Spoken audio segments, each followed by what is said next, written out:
Boom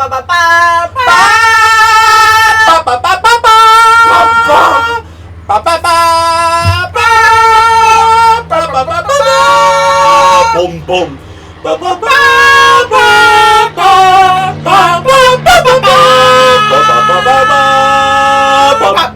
Illumination! Welcome to the For Your Information 23 podcast. Yes. We are your hosts of the season. Only the season. Maybe, we'll see. We'll see if we get hired back. Yep, what's your name? My name is Luke. Hello. My name is Farkle Frankie. So excited to be with you. Yes, exactly. And we are really excited to be your hosts of this. We were really honored that we've been selected and nominated. It was a hard decision. Well, it ultimately came down to the reaping in District 12, and our names were called. Yes. So this is... But it's an honor, honestly. It's an honor. And it's like, a privilege to serve the Capitol. Yes, we're very excited to be serving the Capitol. Yeah. So, yeah, tell me a little bit about yourself, Lukey Pookie. A little bit about myself is, I'm 20. And I don't really know what... I'm a singer. Like, not really, but, like, for fun. We both went to the same high school and middle school. Not elementary, but... Yeah, that's where the drama was. Yeah. We started being friends a really long time ago. And we've been having podcasts every single day that we see each other, but we just haven't recorded it. Oh, exactly. So you guys are really welcome for being joined in, and we're really excited to have an audience now of people so that you can enjoy our really special thoughts and feelings and emotions. Because they're all true at the end of the day. Yeah, everything we say is true and a fact, and... Because we do, like, what you're not seeing is behind the scenes. We're doing hours and hours of research to prepare for these. So, like, at this point, we could have our doctorate in practically anything. Yeah, but we just choose not to because we're really humble like that. Yeah, we're very humble. You'll see that. So a little bit about me now. I'm Frankie. I'm almost 20. It's almost my birthday, so tell me happy birthday. Woo-hoo! Thank you. And I am in school, and I'm really good. I'm lush. I do a lot of yoga, and I do a lot of being funniest person on earth. Well... I look really tiny right now. Do you guys think I look skinny mini? So why would you say that? I look tiny too, probably. Why do I look so small? You can't say that. Okay, so we're going to tell you real quick some facts about our location. Our location? Yes, so we are located on Earth. Oh, yes, of course. We really are hoping that this reaches, like, extraterrestrials and that, like, everyone in the universe... Because at the end of the day, we have noticed a pattern that podcasts are made for humans, which is the species that we are. And we need to be inclusive. And we need to be more inclusive because it's 2025. Oh. And I think the fact that we're leaving so many people or creatures out of the loop is really... That's troublesome. Yeah, and if you guys have ever seen the movie Home, then you would know that, like, sometimes, like, when we send messages out to them and say, like, welcome, like, come, like, people freak out, but it ends up, like, being okay. Some of our closest friends are boobs. Yes, I love boobs, and they're great, so... We just really wanted to be inclusive to all, but we do live on Earth, and we are humans, we're the best humans that there are. Homo sapiens, as they are called, we know. So you don't need to look any further. If we're the first humans you've seen, then we're the best ones. Exactly. So thank you. So we're on Earth, and we're also in the Silly Shack. So the Silly Shack is going to be our podcast studio. It is currently 78 degrees, and it's a nice temperature out, but we have the door open to let a little breeze in. So one day there might be, like, a little critter that, like, comes inside or something, and that will be really good. But it's a really beautiful space. You guys can probably just use your imagination to fill in the rest. And then we'll eventually do a tour of the studio, because it's really nice. We spent a lot of money and time putting into this. This Silly Shack has been survived, like, 6 years, probs. Oh, yeah. She's been around since, when? Like, 2019. Yeah. Craziness. And one day, the story of the Silly Shack, literally, we were like, there's a shed back there. Let's just take everything out of it, throw it all away, and then make it into a Silly Shack. Mm-hmm. And that's exactly what we did. and she's been gorgeous ever since then, and now Exactly. she's been upgraded to podcast studio, which is super exciting. Yes, of course. So yeah, that's where we're located, that's where we are. We wanted to make sure that she felt welcomed and included, no matter who you are or what planet you come from. Which, send us pics. Kind of want to see what they look like. I know, because the tickets are so expensive now with inflation. Oh, crazy. So, like, we just can't get out there. And, like, Google also just doesn't have services for different... Can we talk about the fact that it's Google Earth and not Google Space or whatever? Like, it's just... It's so gross to me. Annoying. Yeah. That's annoying. Okay, well, now that we've cleared the air on that, let's talk about what this podcast is. What we're here to do, what we're here to share, and why you want to be here, probably. So, this podcast is going to be a place that we...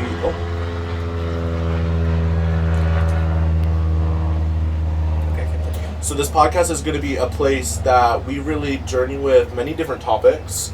Some serious, like you'll see today. Like, we're going to be talking about a very serious topic that we care very deeply about.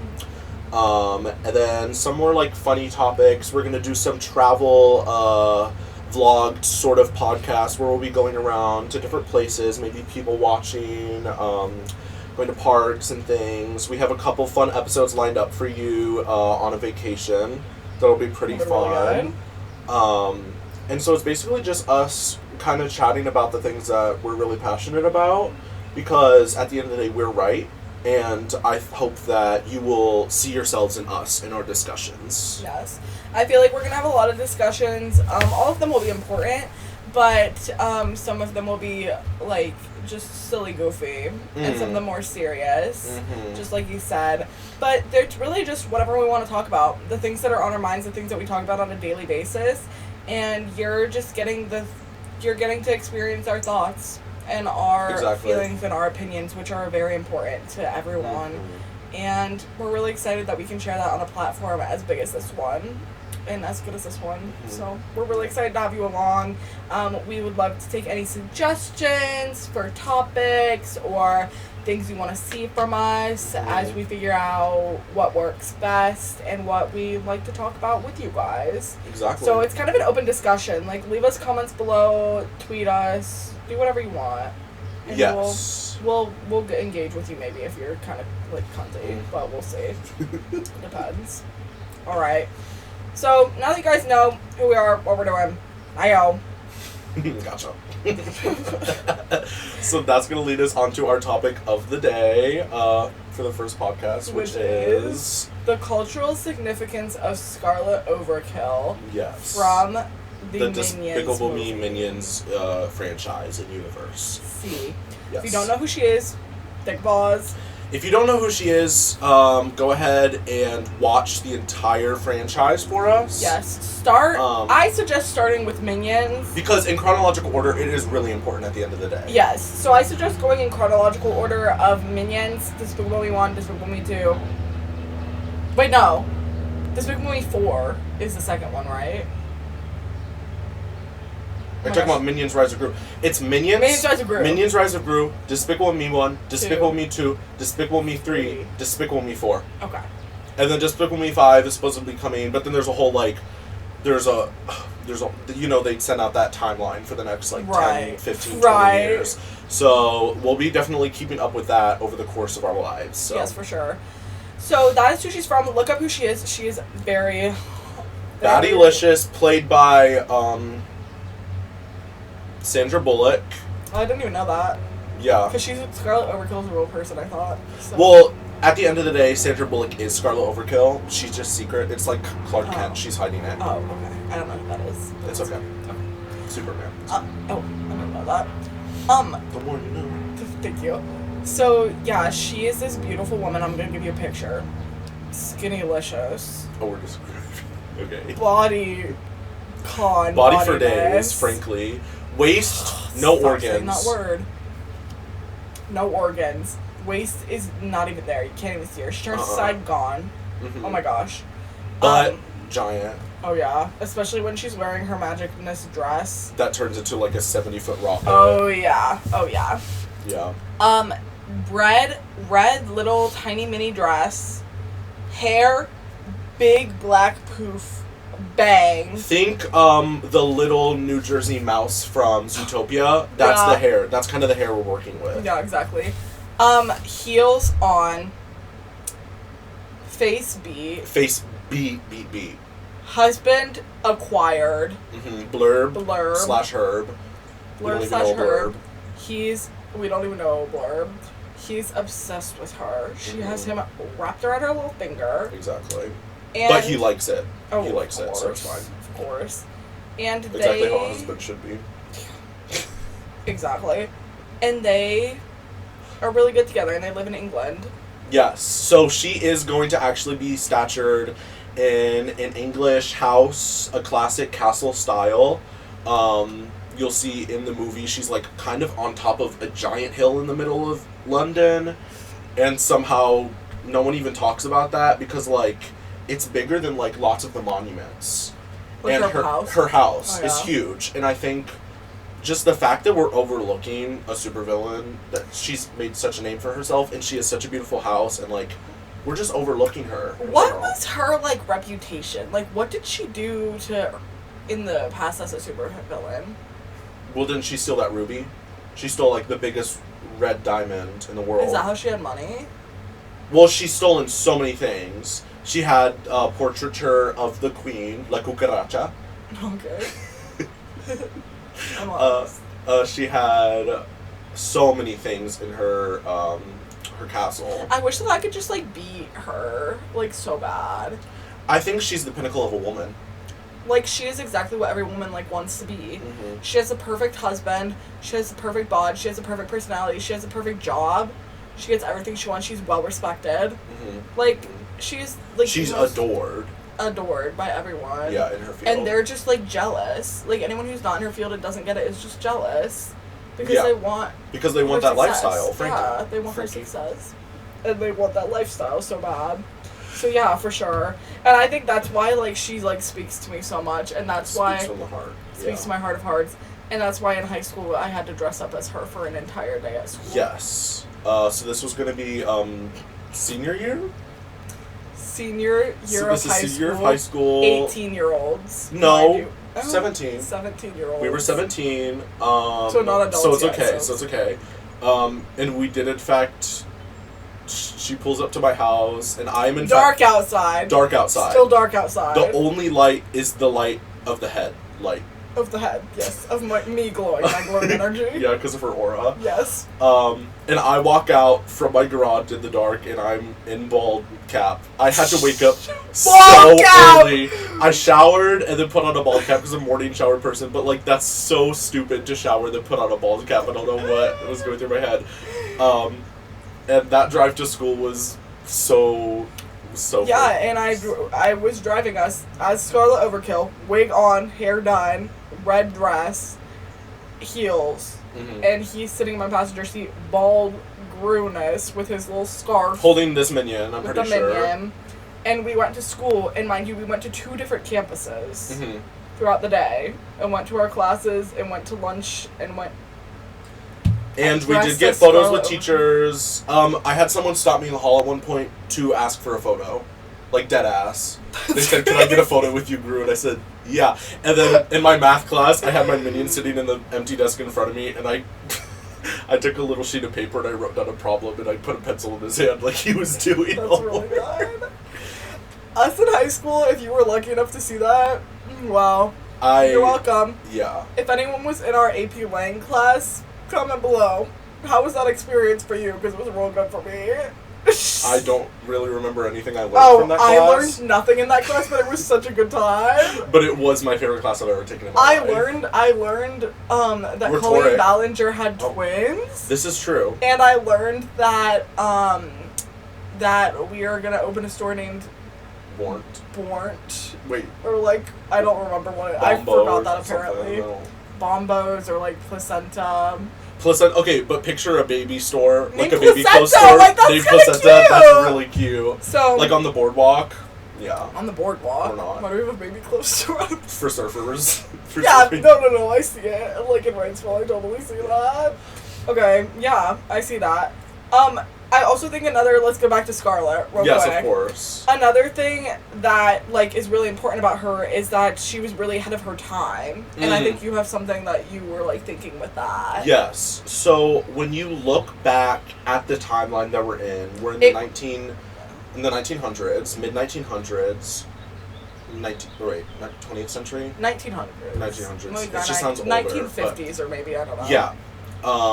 She is at the top of her game. Oh, yeah. At the end of the day, she's a world-renowned supervillain, to the point that this random supervillain, or this random, like, villain family from New York is traveling to Orlando just to see her in a show. Oh, yeah. People, like, hundreds of thousands of people were traveling just to see her. Yes. All in a secret network, mind you. Oh, yeah. So this is a network that you have to, like, find, and there was still such a pool because Scarlet Overkill was going to be there. Yeah. She... Such an inspiration to so many. Exactly. She's graceful, yet powerful and assertive.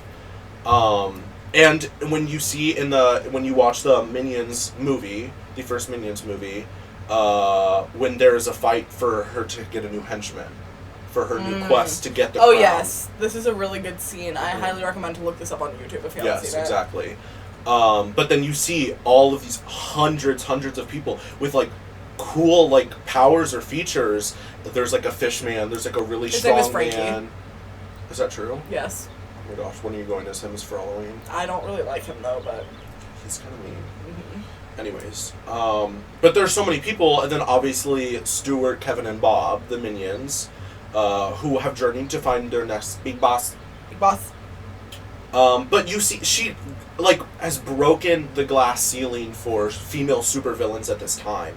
She just manages to do so much throughout the movie, and even though she has some henchmen to help her, the amount that you see she has already accomplished by herself is just inspirational. Yeah, for sure. And I also really think, like, when you're watching this movie for the first time, like, you would think, like, by just seeing her and how she carries herself and, like, the, like, technology and everything she has is, like, so advanced. Like, you would think that she is, like, on par with, like, 2014 Gru. Exactly. Like, you would not even know that this was, like, the 1950s, like, in England, like, probably, like, you know, I don't know. They didn't have as good of stuff as they had, like, by the time Gru was around. Exactly. But she did. She was ready. She was there. And that's why she was the best supervillain, because she already got it.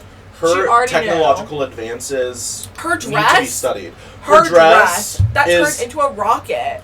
And why are we not wearing that in the U.S. military? And Alex Consani needs to get on that. Like, Alex immediately. on the runway, snatched to the gods, dress turns into a rocket, shot through the ceiling, over Manhattan. Can you imagine?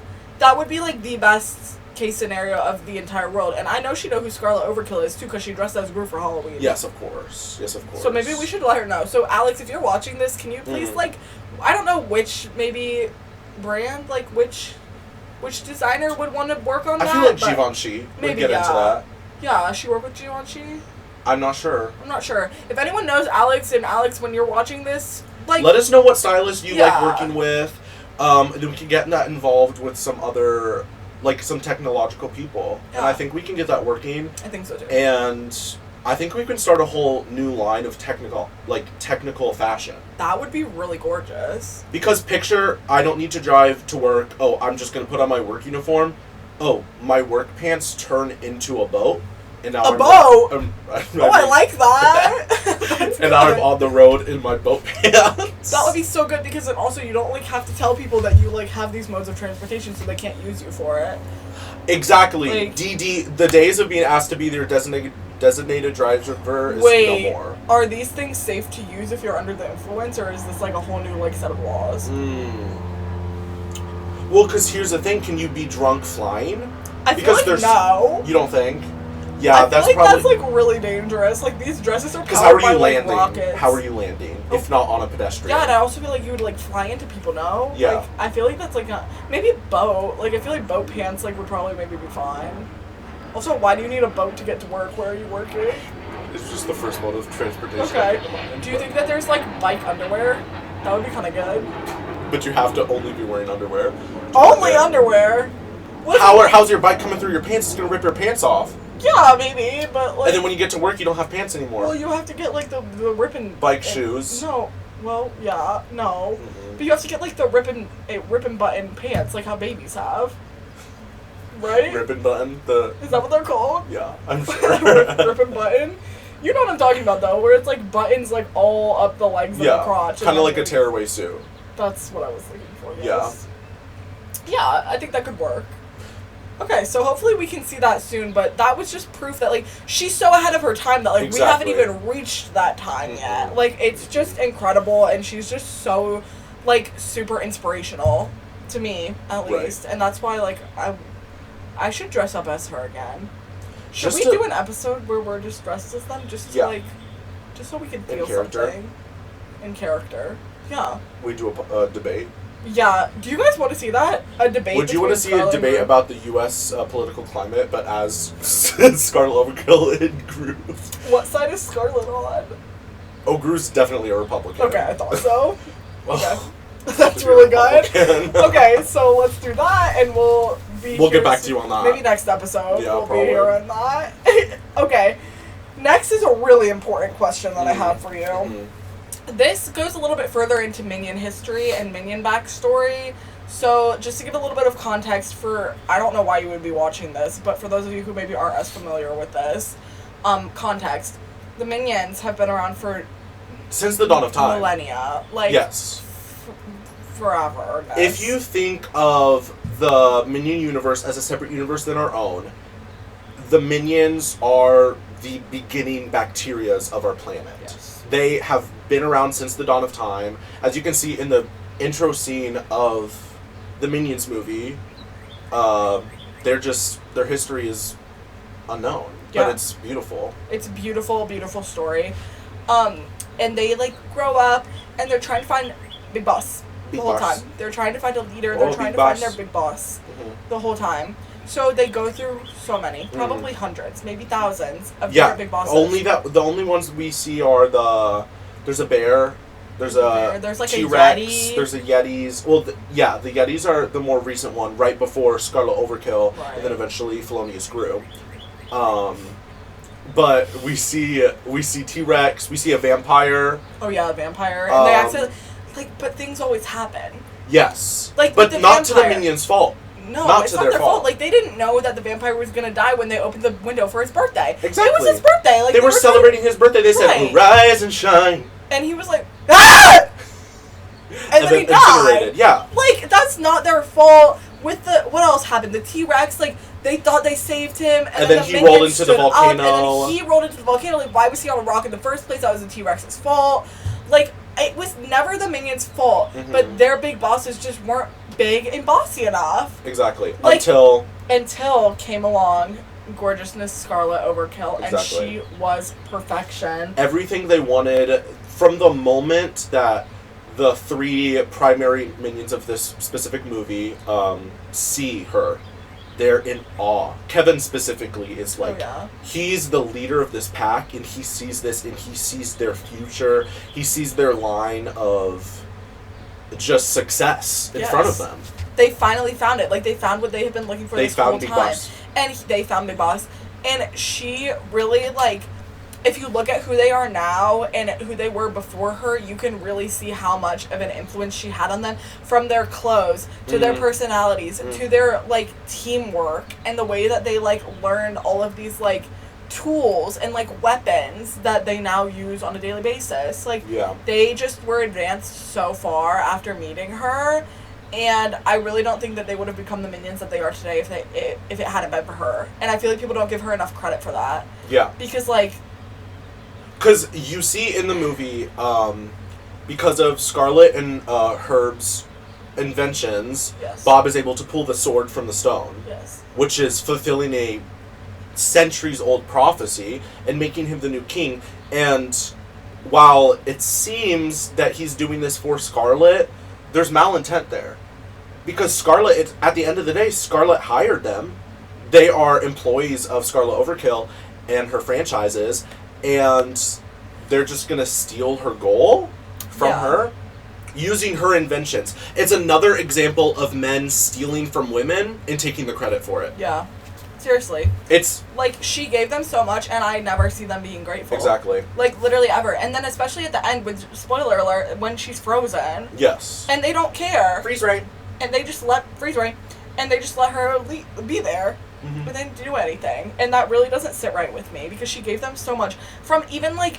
You remember when she was, like, taking care of... She became a mother figure for them. Not only was she big boss, but she also was a mother and gave them a family. Nighttime stories. Nighttime bedtime stories. Bedtime story. And, bedtime story. And they had... It was a beautiful story about the 3 little pigs, and then she ate them all! And then she gave them little berries, and she gave them a huge bed to sleep in, and she gave them hugs, and she let them play with Blurb. And, like, it was just so much beauty. Yeah. Throughout the movie of, like, a woman's motherly instincts. And, it's like, at the end of the day, Minions is a documentary about the duality of woman. The mothering gentleness, the stern, hard love, but also the powerful, powerful nature of the female presence. And I think it's just such a beautiful... It's such a beautiful thing that we just don't talk about enough. I agree, and I think that a lot of movies don't really, like, encapsulate this, like, feeling and emotion and, like, true duality as good as this movie does. And it's really devastating how it had to end. I wish that we got to see more of Scarlet. Yeah. And that the world, like, respected her name a little bit more. Exactly, because she wasn't going to be a harsh ruler. No! There's no evidence to support. All she wanted was to be the queen. Exactly. Literally all she wanted. And it's just sad to see that she wasn't given the opportunity. And it's also another example of people using feminine and female rage against her. Yeah. Because she was valid. She was valid and in the right in every case scenario. Because they stole her crown and then gave it to her out of pity, right? Out of pity. And then tried to kill her. You could say it was an accident. These minions, they knew better. They knew what they knew better than to run around that chandelier and it was going to fall on her. They knew what they were doing. And at the end of the day, when a woman is pushed to her limits, and then they start to fight back and, like, laugh at her, it's like... It's not her fault. It's not her fault. Of course she was going to get there. You pushed her there. You egged her on. Literally. So, I think we need to take that away. And I also do want to mention, not to draw attention away from Scarlet, because of course that is what we're talking about today. But we do support... Is this controversial? We do support the Minions now. Yes. And we do like them. However, we just really needed to take this time to highlight that, like, Scarlet just, like, gets overlooked so much. And the Minions have changed, and, like, we've seen a lot of growth from them and a lot of good things from them at this point. But, like, at the point in time when they were with Scarlet, it was just really, like, hard to watch at times. Like, the ungratefulness and the way that they treated her, and the way that, like, now no one even remembers her. And, like, remembering history is really important so that we don't repeat it. Exactly. So... hopefully this episode, that's why we said it's a more serious topic. We wanted to, like, kind of just bring this to light, as we haven't really heard much about this recently. Yeah. So. And everyone does things in their past, and the Minions took advantage of her, but as we see later in the franchise, they learn from their mistakes, and they become better for it. Yeah, definitely. Definitely, but do we know where Scarlet Overkill is now? Scarlet Overkill is at a maximum security prison. Okay. Oh, that's right. So we see this at the end of spoiler. At the end of Minions, or no, Despicable Me 4. Is there another name for it? Was it Rise of Gru? No, that's Minions Rise of Gru. I think it was in Rise of Gru. I'm pretty sure it was in Rise of Gru. Yes, it was. No, it's Despicable Me 4. Okay, whatever. That's the one where they're it's the cockroach man, the man with that turns into a cockroach. Oh, okay. And they're like that thing. Anyways, but at the end we see a prison scene with all of the supervillains from Rise of Gru, from the first one, the second one, the third one, and even the fourth one now. And we see Scarlet and Herb there, and they've grown old. Oh yes. As we can see by the one gray strand. Still absolutely gorgeous. Oh, bad as hell. Still stunning. Yeah. Vibes. Absolutely gorgeous, stunning. Hashtag need that. Hashtag yeah. So, and this is a beautiful moment because you see they've grown old together, and this is when you see all along, it was never about malintention. She's had a lovely, happy life for her and Herb in prison. Right. They've been together the whole time, and she's, like, still kind and still beautiful. And that just goes to show that society likes to put women down for opinions that society has on them. Absolutely. It's nothing to do with the woman or what she has to do. It's just a really sad thing. Yeah, absolutely. And I'm really happy that we were able to kind of like bring that to light through today's And make sure you put down in the comments below if you have any other points you'd like to bring, or if there's anything you missed that you think is a really vital part of Scarlet's story. Absolutely. Because I mean, this is a topic that needs to be discussed. Yes, for sure. And it's not just this movie or this franchise. It's visible so many places. I was going to say that as well. If there's, like, someone else that you feel like kind of gets overlooked and, like, not talked about enough, I'd love to dive into that, too, because this didn't just happen to one person. Like, this has happened to so many women. So many people. And there are different movies that, like, highlight that. So let us know, and maybe we can dive into that as well. Yeah. Okay. It is time for our ad sponsor break, and today, who is our beautiful sponsor? Our sponsor is Illumination! So, today we have chosen Illumination as our sponsor. Because, of course, Illumination makes these beautiful films that's highlighted this, like, duality that we've been talking about, and given light and life to Scarlet Overkill. 100%. So, we just wanted to say thank you so much. And we really would not be good without Illumination. They have really made such a difference in our lives, in our childhood, in our current lives, and just, like, in the world in general. So we're really grateful. If you think about from where Illumination started with some of their earlier movies to where they are now, they've mastered a beautiful story. Oh, absolutely.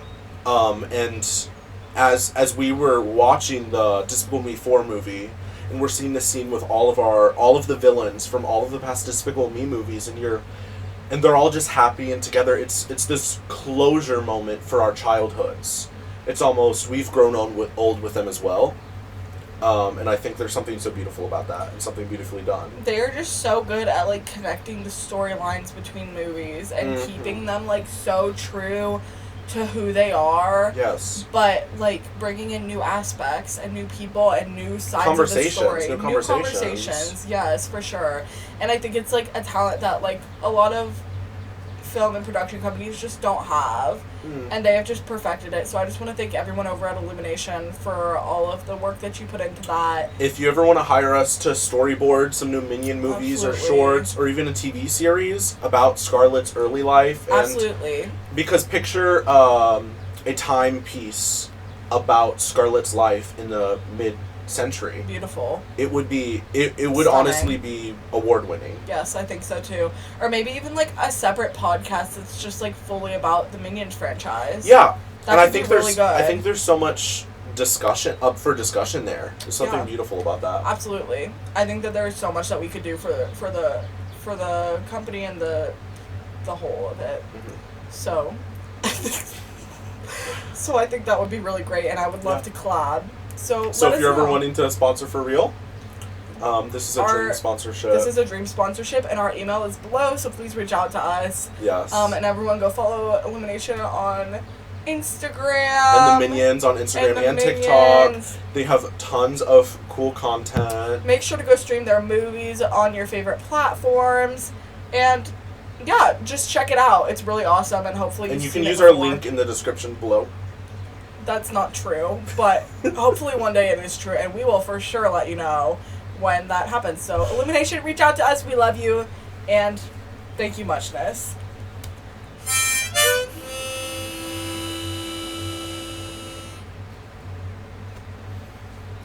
All right, Pookie. Okay. What do you feel like talking about now? Do we have any topics lined up? One thing that I was really thinking about is just, like, movies in general. Specifically, kids' movies and animations. Yeah. I think there is this idea that as you grow older, you're supposed to move on. And I think it's an unhealthy environment because it's building this whole idea that childhood is limited to, like, joy, whimsy, fun is limited to being a child. But we're all a child in the span of the universe. And I think growing old and moving from that, and also moving from animation in general, it's also decreasing the value and meaning of animators' works and like and what they feel like they're putting out in the world. And I think it's really important that as we grow older and into our adulthood, we don't shy away from this art form, because there's so many beautiful stories that come out of it that are so important to everyone. Yeah. There's not an age requirement to any of it. Right. I completely agree, and I actually feel very strongly about the fact that, like, you should, like, hold on to childhood, but not in a way, like, that's, like, oh, don't let it go. Like, you should just always, like, have fun and be silly and, like, do things, like, I don't know, just because you're a certain age doesn't mean you can't, like, have fun and, like, laugh and, like, play and, like, whatever. And I think that, like, I feel like that about a lot of different scenarios and a lot of different, like, activities and whatnot, which probably we'll do on this podcast. Yeah. But specifically with, like, kids' movies and children's animations, I think that is such a great, like, gateway drug into, like, this, like, life of happiness and joy and peace that can be achieved by just, like, letting loose and, like, letting yourself, like, enjoy simple things. Not everything has to have a plot twist. Not everything has to have a theme or something you take away with it. If I walk out of a movie theater every single time and I'm thinking about something, like, cosmical, like, debating, like, thinking about life, that's tiring on the soul. You need moments of respite. Yeah. And if you're not having that in the theater, which is such a renowned place for joy and stories, as old as the theater goes. Right. If we're... The theater. as she said. I think it's eliminating that for you. Yeah, and I completely agree with that, too. I think that's a really good point that, like, being able to have that, like, sense of, like, just peace and, like, not overthinking it is important.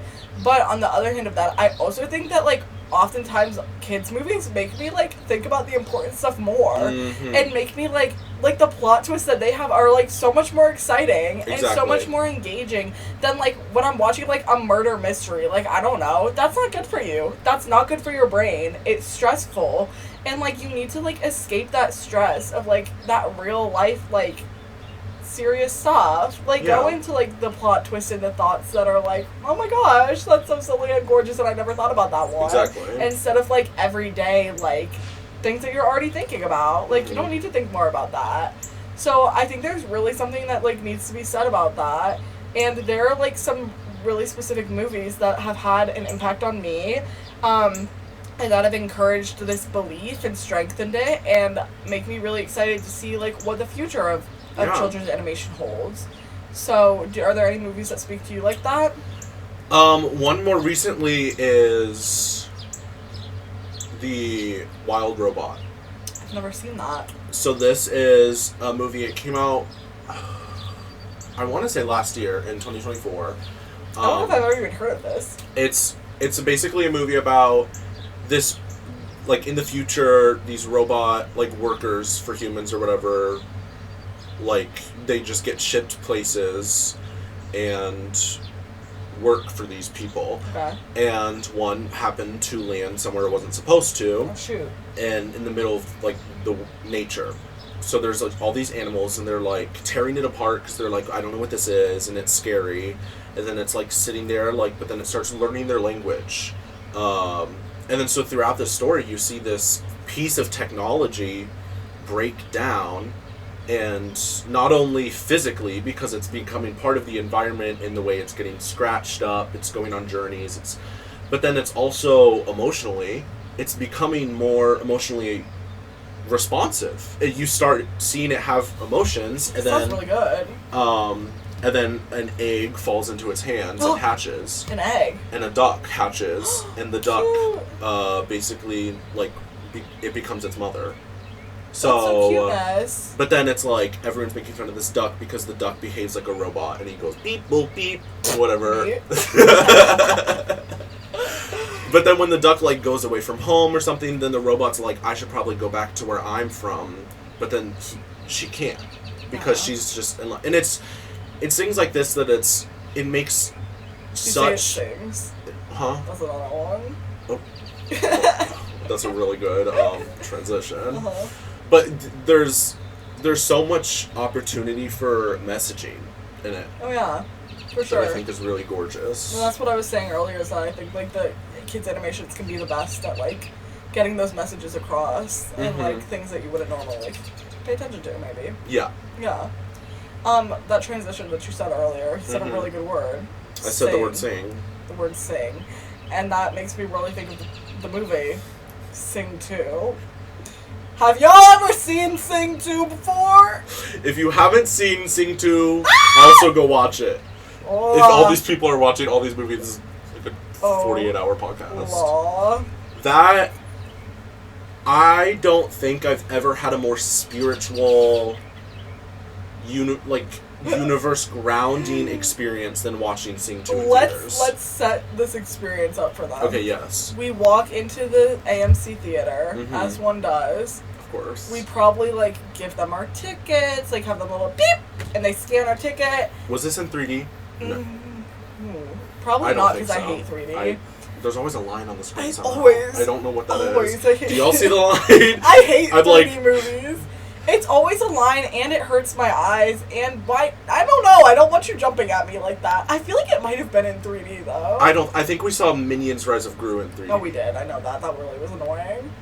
Okay. I also don't like that it's not optional. Like, if you accidentally go to a 3D movie, you have to wear the glasses, or else it's gonna be so blurry. I know. Oh, it's the worst. Okay, so we're at the theater. We go in, I think we get slushies, probably. Well, we got, didn't we get curly fries? Oh, I think we did get curly fries, and we probably got slushies. And I think we filmed a TikTok. And we did film a TikTok. It was a good one.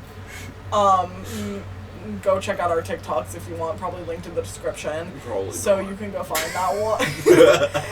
But that was a good TikTok. We usually film pretty good ones. Yeah. And then we go to the movie. We were about to be late. I remember that. Mm-hmm. And so we were like running in. We find our seats and we sit down and we get comfy. And then we say to each other, before it starts, we go, okay, let's make a deal. Because it was us, then like 2 parents and like 2 kids in front of us, and then I don't know if anyone else was in the theater. And maybe a few people, but like not very many. It was not, and this was like opening week. Yeah, it had just come out. Like, we were there on the spot. We needed to see this movie bad. Because Sing 1 was a really inspiring moment for us. Bunny.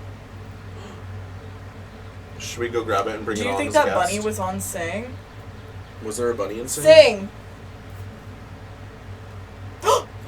Did you guys hear that? Wow. What was it like working with Mina? Oh, don't need to hear that. Sorry. I hope you guys didn't hear what she said at the end. Okay.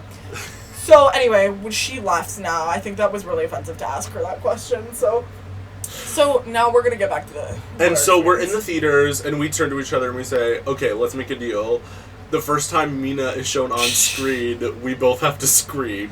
Mina, if you don't know, is the elephant. Elephant, yes. It's really fucking annoying.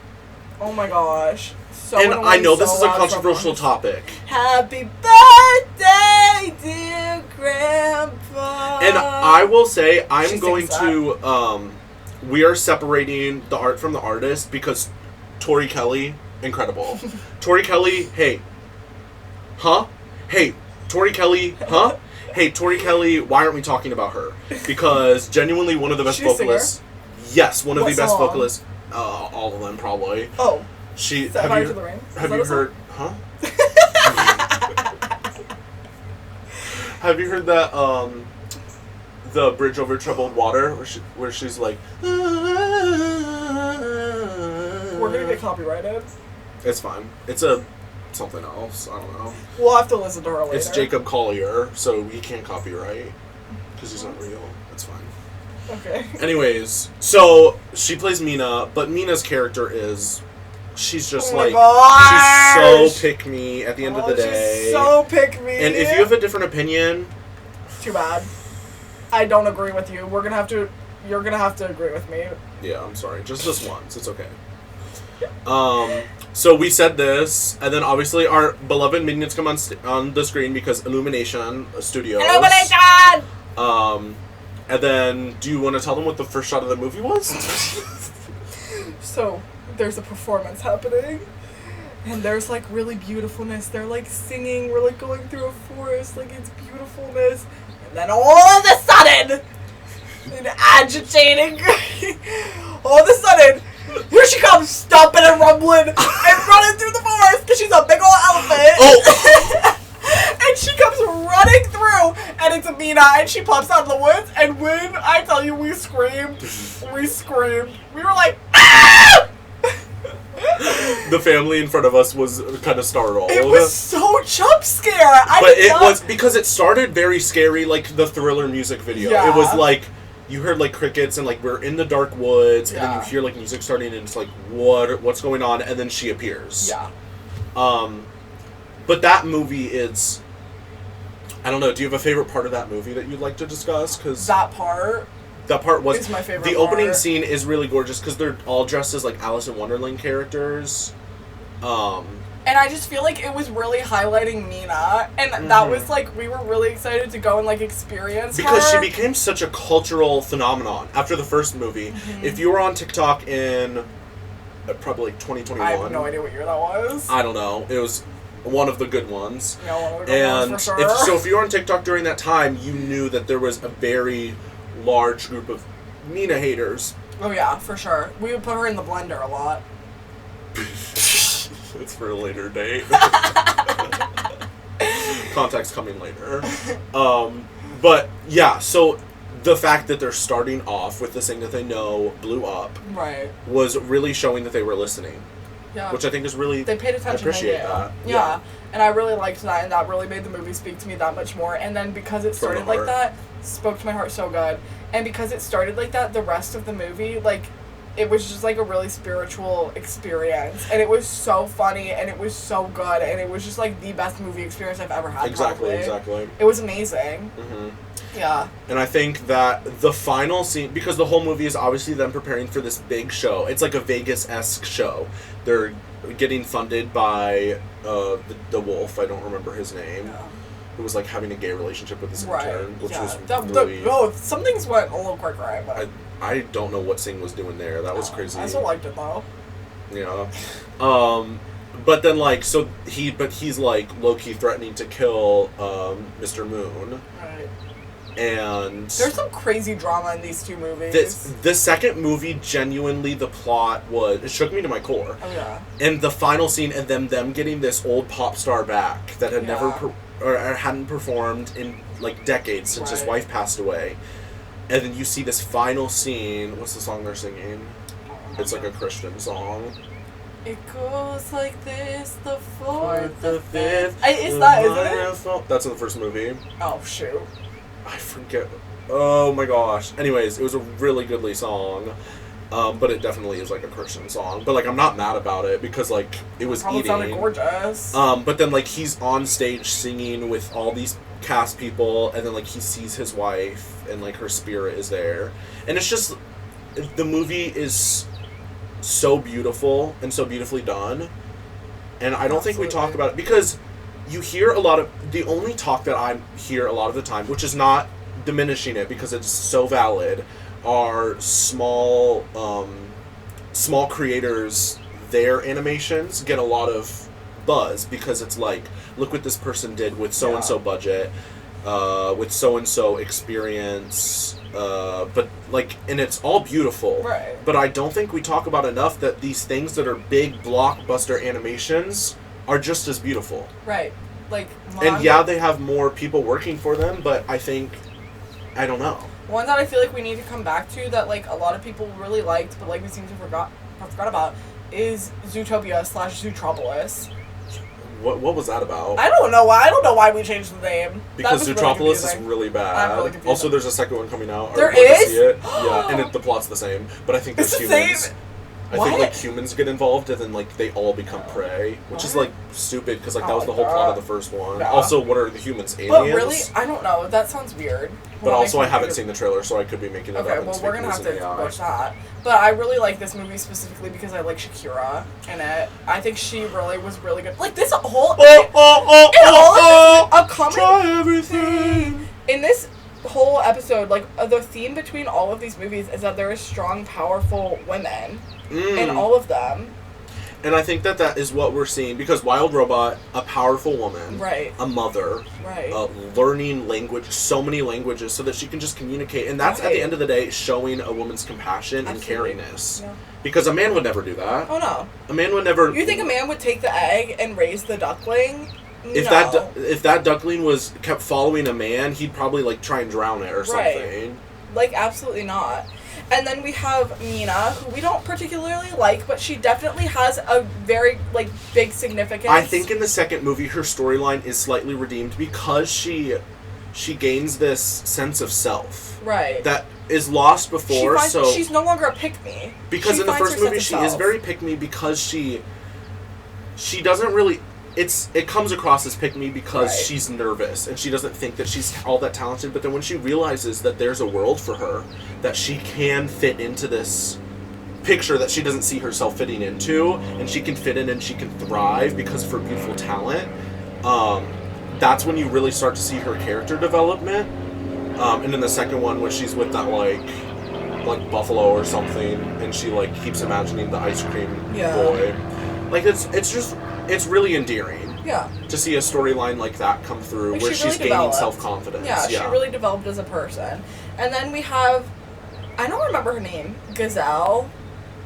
I think it literally was just Gazelle. I think her name is Gazelle. Gorgeous, stunning. Also, Judy Hopps. Powerful, great women. And then also my last movie that, like, really speaks to me that I just want to mention real quick is Home. And while O is... And shout out to the boobs out there. We know you're watching. Shout out to all the boobs out there. I love you all so much. And all the gorgs. Hope you're doing well. Hope the babies turned out good. So... The babies turned out good. Yeah, all the babies that were found at the end in the egg. And we have Gratuity Tucci, also known as Tip, and her mom, who are really powerful. And O is a they, them. I'm not really sure. Which is also, like, presenting a space to talk about non-binariness. Yeah. Which is really beautiful, and opening that up. Yeah, and I just kind of want to, like, come back to the fact that, like, all of this women empowerment, these animations that have become, like, so strong and powerful and had, like, this just, like, sense of, like, strength and, like, beauty is all thanks to Scarlet Overkill and the significance that she has had on the film industry, on the world's political situation, on who the minions are and who children's animations have become and how they have, like, really changed our lives. And they should continue to change our lives. If you haven't gone into a theater just to see a children's movie recently, you need to go. And grab a group of friends. Who? Friends. Grab a group of friends, and go. You gotta go see it. Yeah, you gotta go see it. Go see it. And do you have any predictions, possibly, about what new children's movies are coming out or should come out? Or what is gonna be the next, like, really good one? I'm thinking maybe something about, like, a plane. I think that would be fun. Like, are you saying the plane is alive? Yeah. Because we already have Cars planes. Isn't that a thing? I don't know. I've only seen, like, 2 Cars movies. I don't know. I know they're really good, though. I need to probably get into that. That'd be pretty good. I feel like we need... Well, I know there's that new movie, Elio, coming out, where he's like a kid and he, like, basically meets this best friend that's an alien. And, like, it's him, like, journeying around space, going on fun adventures, which looks... I love that because I think that's from Disney Pixar, which, I'm not gonna lie, Pixar, you've been lacking. I feel like recently, like, in the past, like, 2 or 3 years, like, there hasn't been very many good children's movies. Nothing that really stuck out to me. Yeah. And I think that part of that whimsy is just, like... we're doing the same thing over and over again. I think we are getting to the point with movies where it's hard to do something that's not the same. Yeah. And even harder in children's movies, arguably, because you can only do so much with it still being a children's movie. Right. You know what I mean? I want something new, like, that has to do with fairies. Like, I want, like, a Tinkerbell vibe, but, like, different than Tinkerbell. Like, Tinkerbell meets, like, Epic, meets, like... Do you remember Epic? No. The movie where there was that, like, slug. And, like, that girl, like, shrunk down to all the fairies. Like... I want, like, Tinkerbell x Wall-E. I don't know what that would be like. Like a dystopian... I would love to see... A dystopian fairy... a dystopian fairy tale that discusses... how would the humans destroy our environment? What does that mean for the fairy world? Yeah, and can we talk about how when people were throwing when their magic fairies were flying up and then into the fireplaces? Oh my gosh! It should have to Flutter do with by that. fairies. Yes, when they were Flutter by fairies. When they were flying, that is a tongue twister. Wow, say that. Flutter by fairy. Flutter by fairy. It's okay. When the Flutter by fairies were flying into the fire, like, all the time, and that probably had a really big impact on, like, fairy safety and, like, how they felt like they were safe in the human world. Because at the end of the day, they made an agreement with probably Moose Toys. Maybe. And I think that's another discussion, is Moose Toys in general, Okay. and toy companies. But how they allow their image to be used, and it's used for beauty and grace, but then destruction right. and harm. So I think a movie that really journeys with kind of the idea of this supernatural fairy world, like gnomes, mermaids, and how that all ties in with what we're doing to our planet. Because I think that's important for children to see, because I remember growing up and seeing WALL-E and being like, this is... Like, I remember being like, this is so crazy, like, what even is this? Like, not thinking it was anything related to us, but, like, as we continue on in our world, I realize that's a serious possibility. Yeah, and I think that's important for kids to know and to learn when they're young. And I think using the fairy world would be able to impact kids more, because it's this idea of imaginary, but... What if the imaginary isn't about the imaginary? What if it's not about a fairy, but it's about a tree in your backyard? Yeah. Or it's about the bunnies that live across the street, like... And maybe Nomina. And Nomina, yeah. Well, because she's long gone at this point. So I think Illumination probably could get on that. I think they would do a beautiful job with Illumination, if you gotta want to talk to us about this or, like, storyboard it a little bit, like, absolutely. I think we'll voice over characters, too. We can go through a couple voices right now, or no? Later. We'll save that in case Illumination wants to hear that. Yeah, of course. So if you just send us an email, we'll just do a couple voice memos to you. Yeah, but, like, maybe, like, give us, like, one example, maybe. So, like, if I was to be, like, the gnome, I'd be like, I'm a gnome. And if I was the troll that, like, was at the bridge that, like, the fairy has to cross, I'd be like, I'm a troll, or do you want to cross my bridge or no? And then if I was the fairy, maybe I'd be like, hi, I'm a fairy! If you were a and fairy. if I was a mermaid, I'd be like... You're a siren. Are you a siren? Mermaid siren. Oh, she's a siren. I gotta stay away from that. That's scary. So if you think that we should have... So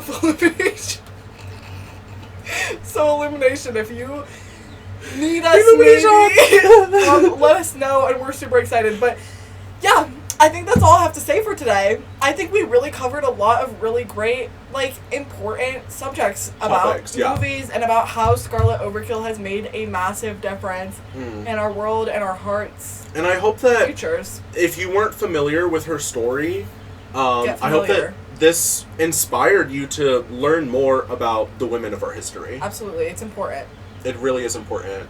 And I hope this also gives you a little insight to what this podcast is going to be about. Just things that we find a lot of interest in, and we kind of want people to either not look over, or if they find interest in it, to open a conversation. Right, and just, like, think deeper about it. Get into your own head. Get stuck in your own head. See what happens feel from your heart. Feel from your heart of hearts. Get in touch with your heart of hearts. That's really what this is about. Yeah. Not trying to force anything on you, but just getting you to think. Yeah, exactly. Getting you to realize. Getting you to notice and wonder. So my last question is, do you have any predictions for this podcast or any exciting things you hope to see in the future for this? What I hope to see in the future is a community of like-minded people who want to just, like, chat and want to know and want to ask and are not afraid to wonder and have their heart of hearts out open to the world. And also probably some really good sponsors would be really exciting. What are you wanting? I think predictions? similarly. Simulations. I think similarly. I think having an output into the world that discusses topics, but a lighthearted way. And I think opens that conversation, like I said, is really important. And I hope that we're able to build a community that is not so much about being serious, but also not about running away from that. Right. Because I think it's important to, like we said, live life, but then giggle sometimes. Yeah, for sure. So I just hope that, that's kind of my hope. And obviously really good sponsorships. Hopefully some like meal deals, logos meal deals or will something. Be really good. Some collabs with movies. Maybe like some collabs with podcast Eventually, guests. we are hoping to get our show lifted, The Munkle. We'll talk about that in a future episode. Absolutely. But thank you so much for joining us. We had a great time today. Welcome to the podcast. Welcome to episode 1. We can't wait to see you. We will be here every single week. Yes. And so excited. Really good, Liam. Okay.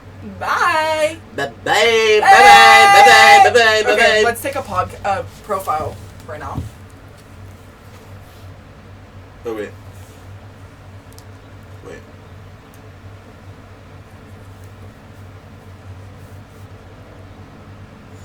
Oh, Got it.